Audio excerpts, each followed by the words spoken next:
యేసే నిజ దేవుడు నిత్య జీవమిస్తాడు, మరణమైన జీవమైన నన్ను విడువడు.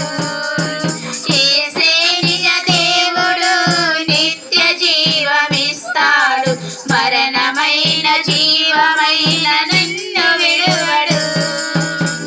కొంతసేపు కనబడి అంతలోనే మాయమయ్యే ఆవిరి వంటిదిరా జీవితం. లోకాన కాదేది శాశ్వతం. శ్రమతోచి సుఖము విడిచి కష్టములోచి ఆస్తులు